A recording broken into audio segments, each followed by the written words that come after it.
Making YouTube videos is way harder than making TikToks. Welcome to my very first YouTube video. I have no idea what I'm doing, but I'm coming in hot.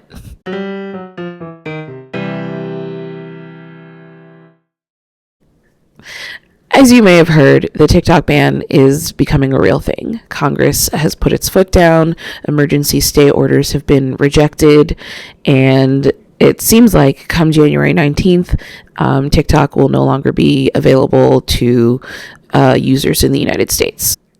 But I think I'm ready to be done with the app, whether it gets banned or not. That feels really good to say out loud. To be clear, I am not condemning TikTok or anyone who enjoys it. It just no longer works for me. My name is Jean-Francois. I am an author and I have about 8,000 followers on TikTok right now, which is not nothing. And I know it sounds crazy, but I really just want to start fresh. And honestly, I may have to with this ban looming. I started my TikTok career with a desire to form a community that was centered around bookish things and just loving books and loving reading and writing.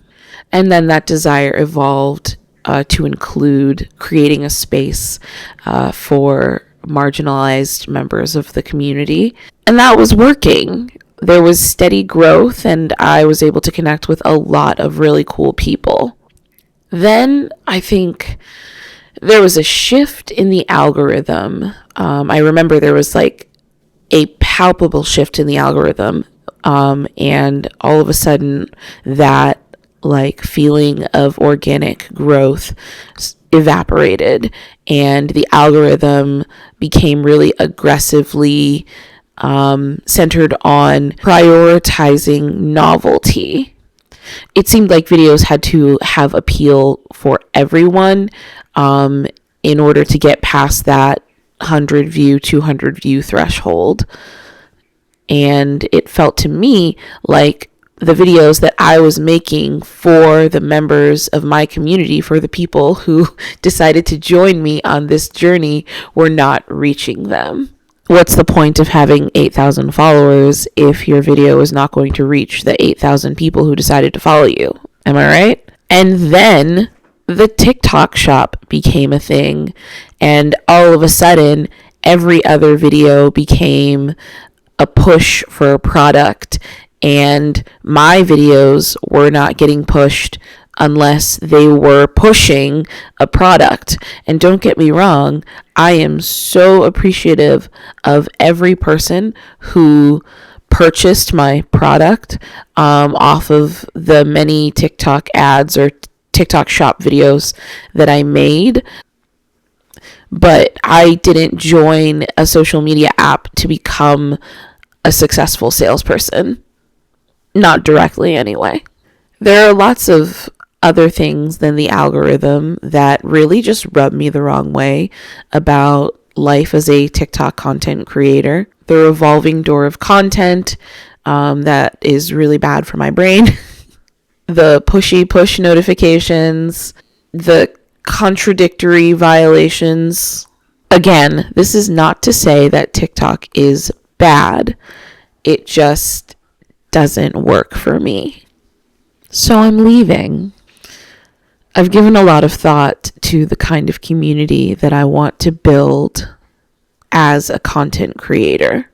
I want more genuine connection and less feeling like I'm screaming into the void and trying to cater to an algorithm. And don't get me wrong, I'm not naive. I know how social media works. But I just feel like on this platform, there's less, I can afford to care less about the algorithm. I might be wrong. We'll see. And the truth is, I grew up here.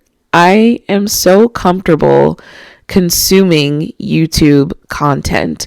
It so perfectly scratches that itch that I have in my brain to just learn things.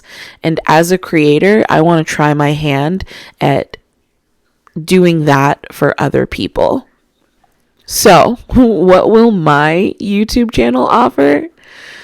Hopefully, spirited discourse on all kinds of things related to reading and writing. Let's be honest, I'm an author. I'm going to talk about books. I know a lot about a lot of things: reading, writing, literacy, culture, media, education, and anything I don't know, I am willing to do ridiculous amounts of research to learn. I guess what I'm saying is, I never really felt like I was able to do deep dives into topics when I was on TikTok. I guess what I'm saying is, I never really felt like I was able to do deep dives into any of my deep dive interests on TikTok. I was so concerned with getting my videos seen that there was never really any energy left to put into making them helpful. And YouTube videos have always felt helpful. They've always been this standard of usefulness that I have looked to aspirationally. But I'm hoping that YouTube will give me a chance to explore all of my interests in a way that allows me to make them useful to others. And that's all I really want. I just want to be helpful. I'm a helper at heart. So what's the plan? Well, like I say, the TikTok ban is looming, and it's still about a month away. So during that time, I'm going to secretly, not so secretly, try to lure my 8,000 followers from TikTok to my YouTube channel. It's going to be a shift for some, definitely. This channel is going to allow me to show a side of myself that I haven't been able to show on TikTok, and it might not agree with everyone. This is me trying to be realistic and preparing myself for the steep drop off of followers, and that's okay. It already feels like a healthier social media relationship for me, and hopefully it results in better quality content for you. So if you are a bookish person or an author, and you love to read and you care about uplifting marginalized voices, and you are just insanely curious about some admittedly random things, please subscribe. We are going to do great things in this community. We're going to do great things together.